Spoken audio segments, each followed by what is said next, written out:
ये तो रथ है, रथ को चलाने वाले रथी है ना।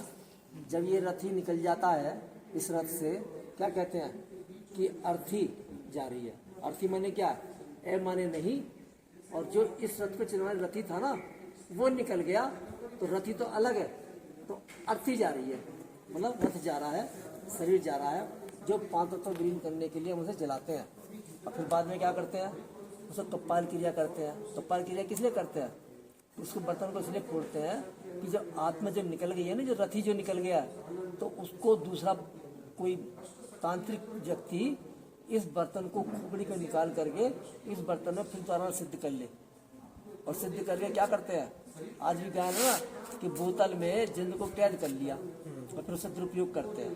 तो कोई चीज़ रुकती है, बर्तन में रुकती है। तो जब बर्तन ही खंडित कर देंगे, कपाल क्रिया कर देंगे, तो वो आत्मा नहीं रहती उसके अंदर। लेकिन फिर भी जो आत्मा कमजोर होती है, तो वो आत्मा जो है अपने अंदर ही सिद्ध कर लेते हैं। फिर वो उस आत्मा से वो काम कराते हैं जो नहीं कराने के हैं, दुरुपयोग कराते हैं। तो वो तांत्रिक जो आप जानते हो किस तरीके से वो मतलब ठगी वाला काम करते हैं। तो खैर परमात्मा ने हमको ये बताया है कि जिस तरीके से तुम शरीर है नहीं है पांच तत्वों का, जल अग्नि वायु पृथ्वी आकाश, उससे बना हुआ क्या है, ये कर्मचारी है, हमारी कर्मचारी है। ये हाथ पैर मुख नाक कान ये सब कर्मचारी है, कर्मेंद्रियां हैं ये। और इन कर्मेंद्रियों को भी चलाने वाली कौन है, ज्ञानेंद्रियां हैं। पांच ज्ञानेंद्रियां कौन सी हैं, पांच तो कर्मेंद्रियां, पांच ज्ञानेंद्रियां कौन सी, शब्द सुनाई देते हैं। यदि कान का इंस्ट्रूमेंट ठीक ना हो सब सुनाई देगा नहीं, लेकिन इंस्ट्रूमेंट ठीक हो तो कान अलग चीज है और शब्द अलग है। शब्द सुनाई देंगे, आंख ठीक होंगे, दृश्य दिखाई देगा। ये दृश्य है, ये आंखों से दिखाई देता है, ठीक है। सुगंध, जैसे नाक से क्या सुगंध होती है ना, स्मेल मतलब बदबू है या खुशबू है। जीव स्वाद और एक स्पर्श होता है। पांच ज्ञानेंद्रियां हैं और पांच कर्मेंद्रियां हैं। तो इन ज्ञानेंद्रियों कर्मेंद्रियों को चलाने वाली सत्ता कौन है, वो रथी है, इस रथ को चलाने वाला। जो रथी निकल जाता है तो रथ को क्या करते हैं, मैंने थोड़ी देर में बताया ना, तो उसको जला देते हैं। लेकिन वो रथी कैसा है, जब निकलता है तो वो दिखाई देता है, अदृश्य होता है। इतनी सूक्ष्म बिंदु होती है, इतनी सूक्ष्म बिंदु है कि इन आंखों से दिखाई देती है। तो परमात्मा ने बताया कि जिस तरह के शरीर का रचता, शरीर जैसा शरीर की रचना रचता शरीर जैसा, और तो आत्मा का पिता कैसा होगा, जो रथी है उसे हम आत्मा कहते हैं। जो उसकी यादगार क्या है कि यहाँ पर भ्रुकुटी में यहाँ माताएं बहनें बिंदी लगाती हैं, तो ये इसका सूचक है। आत्मा इस रंग रूप आकार की है, लेकिन वो दिखाई नहीं देती, तो उसको हम चिन्ह के नाम पर, चिन्हित के नाम पर हम यहाँ पर टीका जोड़ देते हैं। तो टीका किस चीज़ की निशानी है, क्या रंग है, क्या रूप है, क्या आकार है। तो आत्मा इतनी सूक्ष्म अदृश्य है कि परमात्मा ने बताया जैसी तुम्हारी आत्मा है ऐसी मैं भी आत्मा ही हूँ, लेकिन मैं परम, इसलिए मुझे परमात्मा कहते हैं। तुम आत्मा हो, मैं परमात्मा हूँ। तो जैसी तुम्हारी आत्मा वैसी मेरी आत्मा है। लेकिन मैं परम किस चीज़ में हूँ, मैं परम हूँ एक तो तुम्हारी तरीके से जन्म मरण में नहीं आता, प्रकाय प्रवेश करता हूँ। कब, जब दुख हो जाता है ना, तुम्हारे अतिरिक्त दुख हो जाता है, तो मैं प्रकाय प्रवेश करके साधु संन्यासियों का उद्धार करने के लिए मुझे ही आना पड़ता है, पहली बात। दूसरी बात क्या है कि जो मतलब परम किस चीज़ में है, महान किस चीज़ में है, कि वो ज्ञान का सागर, पवित्रता का सागर है, प्रेम का सागर है, शांति का सागर है, सुख का सागर है, आनंद का सागर है और शक्ति का सागर है। अब आरती में या तो हम ये गाते हैं कि चरणों की धूल है, दास है, सेवक है। देखो बताओ कि जो मतलब कहने कि आपको नौकरी करना ज़्यादा अच्छा लगता है, मालिक बनना ज़्यादा अच्छा लगता है? मालिक बनना। नौकरी क्यों नहीं अच्छा लगता?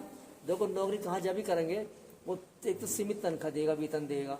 दूसरी बात है कि तुमने बहुत अच्छा काम कर दिया, साल के आखिर में कोई स्पेशली सौगात दे देगा खुश होकर के, लेकिन तुम प्रॉपर्टी मालिक तो नहीं बनाएगा, इसलिए मालिक बनना ज़्यादा अच्छा लगता है। तो तुम आरती में गाते हो कि माता पिता हम बालक तेरे, तो वो हमारा माता पिता है। तो वो माता पिता वो कैसे है? परमात्मा बताया, अभी बताया थोड़ी देर पहले कि जैसी तुम आत्मा हो वैसी मैं आत्मा हूँ, लेकिन परम तो तुम मुझे भूल गए हो।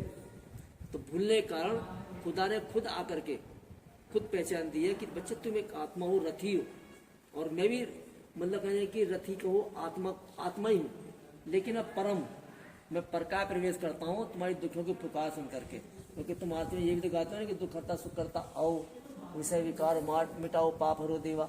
तो उस समय हमारी पुकार सुन करके वो आता है, घोर कलयुग के अंत में रात के बाद दिन करने के लिए आता है। तो वो उसकी निशानी घोर कलयुग की क्या बताई, जैसा कि थोड़ी देर पहले उनको क्या बताई थी निशानी, कि जब कन्याएं वर मांगती हैं, गोभी मिष्टाएं खाती हैं, ब्राह्मण लोग क्या है कि जो अपने आप को शास्त्रों के अथॉरिटी मानते हैं और वो ज्ञान उपदेश देते हैं। क्या ज्ञान उपदेश देंगे जब खुद मांस मदिरा भक्षण करेंगे? जब खुद तामसिक होगा तो दूसरों को क्या सात्विकता रहने की विधि बताएगा?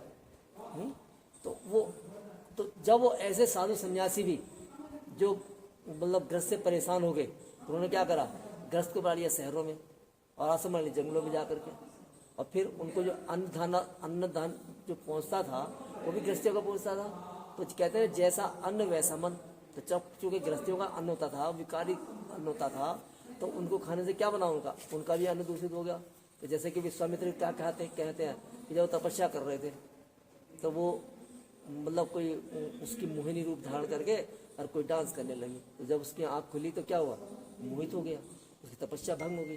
तो इसी तरीके जो तपस्या कर रहे थे, ये यही का ही गायन है कि जब वो अन्न खाते हैं नहीं, जब सुंदर सुंदर मनोकामना लेने जाते हैं, महाराज मेरा बच्चा नहीं हुआ, ये जो भी कुछ A to Z, तो वो करते क्या, क्योंकि अन्न उनका वैसे ही खाया, उनकी आंख जो है वो चलायमान हो जाती है, जीव उनके जो स्पर्श हाथ के वो कर्म इंद्रिया ज्ञान इंद्रिया जो कह रहे हो नहीं, वो ज्ञान इंद्रिया चलायमान हो जाती हैं और वो उस विकार में फंस जाते हैं। जैसे कि आज की तारीख में आसाराम बापू, रहीम बाबू, क्या हाल हो रहा है। तो परमात्मा कहते हैं कि जब ऐसा घोर कलयुग होता है तो परमात्मा कहते हैं कि दुख हरता सुख करता मैं ही आता हूँ, साधु संन्यासियों का भी उद्धार करने के लिए मुझे ही आना पड़ता है। तो वो आता है तो पहले अपने खुदा ने मतलब खुद आकर के वो अपनी पहचान देता है। एक तो क्या पहचान दी कि मैं भी आत्मा हूँ जैसे तुम आत्मा, लेकिन परम मैं दुख करता सुख करता आया हूँ। तो उसकी राजयोग की शिक्षा है 7 दिन की। तो जिस तरह के डॉक्टर के दवा जाकर तुम दवाई लेते हो तो वो विधि बताता है, उपचार बताता है और साथ में परहेज बताता है। इस तरह परमात्मा आकर क्या देगा, वो जब वो ज्ञान का सागर तो ज्ञान देगा, तो वो आएगा तो जब बिल्कुल कलयुग के अंत में तो परमात्मा हमको समझाने देता है और वो 7 दिन में आपको आधा घंटा बता देगा। जिस तरीके से डॉक्टर तुम्हें 7 दिन की दवाई दे तो 1 दिन में दवाई खाने से ठीक हो जाएगा, तो इसी तरीके परमात्मा ने बताया है कि तुमको 7 दिन वहां पर जाने का है। जो इस जगत की स्थापना परमात्मा ने आगे की है ना, जो कहते हैं सत्यनारायण की कथा में आता है बूढ़ो ब्रह्म बनकर कंचन महल की हो, तो जब दुखी हो जाता है मानव तो प्रकाश प्रवेश करता है वो। तो जिसके तने परमात्मा प्रवेश किया ना, उसकी आत्मा को भी सबसे पहले तपस्या करके, त्याग तपस्या सेवा करके, उससे भी उसको कर्म इंद्रियों को शीतल बना करके, उसकी ज्ञान योग से उसके तप करके उसको श्री कृष्ण जैसा पद दिलाया। तो उसके मुखारबिंद से परमात्मा ने हमको भी मतलब कहने कि वो कृष्ण जैसी राजधानी बनाने के लिए वो हमको पढ़ा रहा है। इस समय पढ़ा रहा है, वो बिल्कुल अंत समय चल रहा है। तो जहाँ से भी आप आए हैं, कहाँ से आए आप? हाँ, जैसे मैं आप नाम भूल पाया था, भूल गया कि वो तो नाम मेरे को दिमाग में चल रहा है, कौन सा नाम था। उस जगह पर आपके सेवा केंद्र होगा प्रजापिता ब्रह्मा कुमारी ईश्वरी विद्यालय के नाम से है। नहीं है तो मैं आपको पता दे दूंगा, ठीक है। वहाँ पर जाकर के वहाँ पर 7 दिन का कोर्स करने का, पाठ्यक्रम करने का, आधा घंटा डेली जाने का, कोई